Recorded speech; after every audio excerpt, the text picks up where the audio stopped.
Assalamualaikum warahmatullahi wabarakatuh. Selamat siang dan salam sehat untuk kita semua. Perkenalkan, nama saya Norsrian Melinasari SKPNK. Saya merupakan dosen keperawatan di Sikes Harapan Ibu Jambi. Baik, pada siang hari ini kita akan membahas mengenai konsep dasar manajemen dalam paradigma keperawatan. Terlebih dahulu kita harus mengetahui dulu apa yang disebut dengan kepemimpinan. Nah, di sini kepemimpinan adalah sebuah hubungan di mana satu pihak memiliki kemampuan yang lebih besar untuk mempengaruhi perilaku pihak lain yang didasarkan pada perbedaan kekuasaan antara pihak-pihak tersebut. Dan juga kepemimpinan merupakan penggunaan keterampilan mempengaruhi orang lain untuk melaksanakan sesuatu dengan sebaik-baiknya sesuai dengan kemampuannya. Nah, di sini kita juga harus tahu mengenai apa yang dikatakan dengan manajemen keperawatan. Nah, terlebih dahulu kita harus tahu dulu apa yang dikatakan manajemen. Manajemen itu merupakan suatu proses untuk melaksanakan kegiatan melalui orang lain. Dan di sini juga manajemen merupakan sebuah ilmu atau seni ya tentang bagaimana menggunakan sumber daya secara efisien, efektif, dan rasional untuk mencapai tujuan organisasi yang telah ditetapkan sebelumnya. Nah, di sini ada 4 aspek untuk rumusan komponen yang ada dalam kepemimpinan. Yang pertama bisa kita lihat di sini ya, bisa kita lihat di slide ya. Pertama leader, kedua pengikut, ketiga tujuan, dan keempat adalah situasi dan komunikasi. Nah, di sini ada 4 kualitas dan perilaku ya seorang pemimpin dari segi latar belakang. Nah, di sini ada 4 ya, akan saya jelaskan. Yang pertama mengenai trade approach, yaitu sebuah paham teori ya, paham teori bakat kepemimpinan ya. Pemimpin yang dilahirkan telah memiliki bakat-bakat, misalnya intelijensi ya, kepekaan sosial, peran serta sosial, dan lain sebagainya. Kemudian di sini juga ada situational theory, yaitu kepemimpinan berhubungan dengan situasi sosial ya. Individu dapat menjadi seorang pemimpin pada situasi tertentu, namun pada situasi yang lain juga dapat menjadi seorang pengikut. Kemudian kita lanjut yang ketiga, yaitu kontingensi model ya. Itu dikembangkan oleh Fiedler ya pada tahun 1967, yaitu kepemimpinan menjadi 3 dimensi ya, 3 dimensi, di mana pertama pemimpin bawahan, yang kedua struktur tugas, dan yang ketiga yaitu kekuasaan. Kemudian yang terakhir itu ada transformational leadership ya. Di situ dikenal oleh Benis ya dan Manus, yaitu menurut paham ini ada 2 jenis kepemimpinan, yaitu kepemimpinan transformation. Oke, di sini ada karakteristik kepemimpinan ya. Di sini ada kekuasaan, kewibawaan, dan kemampuan. Baik, akan kita jelaskan satu persatu itu mengenai kekuasaan. Kekuasaan itu menurut karakteristik kepemimpinan itu merupakan legalitas yang memberikan wewenang ya kepada pemimpin untuk memimpin di dalam suatu kelompok. Sedangkan kewibawaan itu merupakan kelebihan atau keunggulan yang dimiliki seseorang yang membuat orang lain bersedia melakukan perbuatan tertentu. Dan yang ketiga itu merupakan kemampuan ya. Kemampuan itu merupakan segala kesanggupan, kecakapan yang dianggap ya melebihi dari kemampuan anggota lain. Nah, di sini ada pemimpin memiliki peran sebagai berikut ya. Ada tiga peran pemimpin, yaitu interpersonal, ya, informasional, dan decisional. Nah, di sini akan kita jelas ya, kalau untuk interpersonal role itu peran yang berkaitan dengan hubungan antar pribadi, ya. Sedangkan informational role itu peran yang berhubungan dengan informasi, baik informasi yang diterima maupun informasi yang akan disampaikan. Kemudian yang ketiga ini ada peran sebagai decisional role, yaitu peran terkait dengan pembuatan suatu keputusan. Nah, di sini ada azas-azas dari kepemimpinan, ya, terdiri dari 3. Azas pertama azas kepemimpinan, kedua azas efisiensi, dan ketiga yaitu azas kesejahteraan yang lebih merata. Nah, di sini untuk azas kepemimpinan itu memperhatikan bawahan dan memandang bawahan itu sebagai manusia. Kemudian azas efisiensi itu dengan sumber daya yang terbatas, ya, seorang pemimpin itu dapat mengefisiensikan, ya, untuk kepentingan kelompoknya, ya, dapat mengelola, ya, dalam suatu kelompok. Kemudian untuk azas kesejahteraan yang lebih merata itu pemimpin berusaha mengurangi kesenjangan dan konflik yang dapat mengganggu jalannya atau merusak jalannya suatu organisasi. Nah, di sini dapat kita baca, ya, dapat kita lihat ada 4 dari fungsi pokok manajemen ke dalam 4 proses, ya, dimulai dari planning, organizing, evaluating, dan controlling. Ya, ini fungsi pokok dalam manajemen, ya.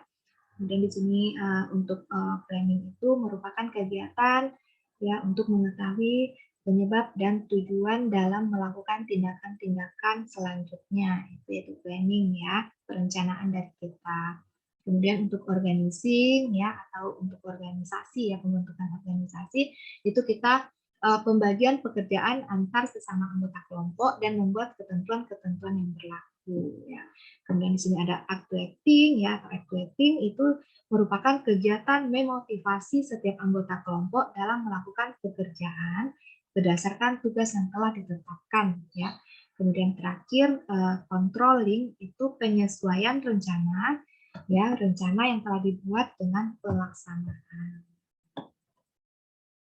Ya, nah di sini ada peran perawat, ya. Kalau menurut Asmadi 2008 itu ada 4 dari peran utama dari perawat, ya, kita sebagai perawat.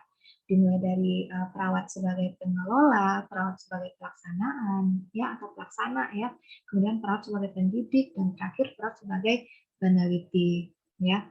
Nah, di sini perawat sebagai pelaksana itu, ya, pemberian layanan kesehatan yang diberikan oleh perawat berdasarkan wewenang yang telah dimiliki dengan memberikan sebuah asuhan keperawatan secara langsung terhadap klien, ya, baik keluarga klien maupun komunitas, ya, suatu komunitas.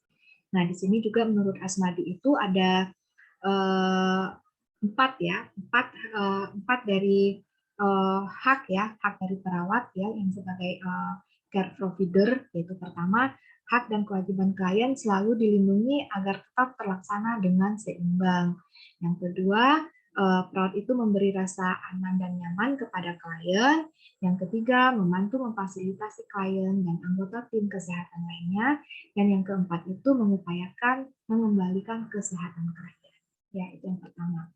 Nah, untuk yang kedua itu perawat sebagai pengelola, ya, pengelola, di mana di sini saya jelaskan sebagai pengelola itu perawat bertanggung jawab dan berperan mengelola, ya, layanan keperawatan pada tatanan pelayanan kesehatan seperti misalnya, ya, seperti puskesmas, ya, rumah sakit atau penunjang kesehatan lainnya, ya. Selain itu juga tatanan pendidikan juga merupakan tanggung jawab manajer, ya, berdasarkan konsep dari manajemen keperawatan, ya. Oleh karena itu fungsi manajerial keperawatan itu perawat antara lain itu ada planning, organizing, ya, evaluating, ya, ada staffing, directing, dan controlling, ya, itu perawat sebagai pengelola. Nah, yang ketiga kita jelaskan juga perawat sebagai pendidik. Ya, di sini salah, ya, slide-nya, ya. Sebenarnya ketiga itu perawat sebagai pendidik atau sebagai edukator, ya. Di mana di sana peran perawat itu bukan hanya sebagai pemberi asuhan keperawatan saja, ya, melainkan juga sebagai pendidik, ya. Di mana perawat tersebut antara lain mendidik masyarakat, ya, keluarga, ya, individu-individu, dan tenaga keperawatan atau kesehatan lainnya, ya. Pendidikan kesehatan yang diberikan perawat itu diharapkan mampu menciptakan, ya, kesehatan yang kondusif bagi individu atau masyarakat, ya. Adapun tujuan yang kita berikan, ya, yang kita berikan ya, kita sebagai perawat itu, yaitu pendidikan kesehatan itu untuk membangun perilaku kesehatan individu maupun masyarakat ya. Namun perawat juga harus memiliki kemampuan berupa wawasan, ilmu pengetahuan, ya harus dapat juga untuk berkomunikasi, ya memahami psikologis dan menjadi role model. Nah, di sini ada yang keempat, ya di sana juga slide-nya salah ya. Sebenarnya itu yang keempat itu perawat itu sebagai peneliti, ya atau mengembangkan ilmu pengetahuan, ya. Keperawatan itu merupakan cabang ilmu, pengetahuan, dan profesi yang harus mengembangkan diri melalui upaya riset. Nah, di sini diharapkan riset keperawatan menjadi referensi yang dapat meningkatkan praktik keperawatan bagi pasien dan dasar pengetahuan ilmiah keperawatan. Ya. Ini juga menjalankan kewajiban pada masyarakat dengan melakukan perawatan yang efektif, efisien, ya, dengan praktik berdasarkan riset keperawatan. Nah, di sini bisa kita lihat ya tingkatan atau jenjang dari manajer keperawatan ya, mulai dari first line ya, middle line ya, kemudian ada top manager. Ya, di sini dapat kita baca ya, di slide-nya ada di sini ya. Kalau first line ini merupakan tingkatan yang paling rendah ya dari kategori manajemen. Di dalam tingkatan ini, seorang manajer diberikan tugas untuk mengelola satu pekerjaan yang dilakukan oleh para pekerja lainnya di luar tingkatan manajerial. Kemudian di sini ada yang tahap menengah atau middle line ya.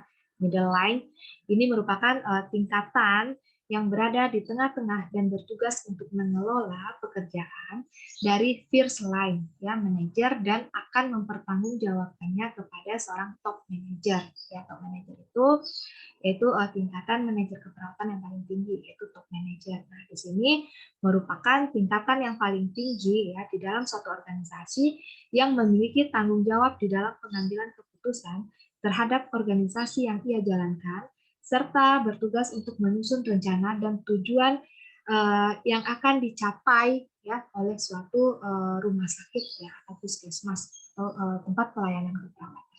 Ya, nah, di sini ada tanggung jawab manajer keperawatan juga ya.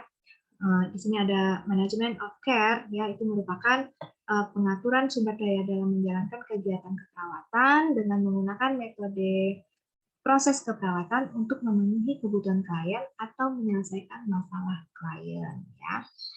Kemudian juga ada manajemen of service ya. Ini merupakan pelayanan keperawatan di rumah sakit yang dikelola oleh departemen atau bidang keperawatan ya atau kabit keperawatan ya melalui 3 tingkatan manajerial yaitu manajemen puncak, manajemen menengah, dan manajemen bawah. Ya. Nah, di sini apa ya karakteristik dari pemimpin yang efektif itu seperti apa? Ya. Nah, di sini kita akan menjelaskan ya untuk karakteristik pemimpin yang efektif itu ya pemimpin yang efektif itu ada 7. Pertama, dapat menyusun tujuan dan mempunyai pandangan jauh ke depan ya dari perencanaan tadi yang telah kita jelaskan tadi. Kemudian dapat mengembangkan diri ya seorang pemimpin itu harus bisa mengembangkan diri. Kemudian seorang pemimpin itu juga harus bisa untuk berpikir kritis ya, kemudian dapat menyelesaikan masalah, kemudian menghormati individu yang lainnya ya, dapat mendengarkan orang lain ya. Komunikasinya harus jangan satu arah saja ya, bisa 2 arah ya, kemudian juga mempunyai keterampilan berkomunikasi. Ya, terima kasih ya atas perhatiannya. Terima kasih semuanya.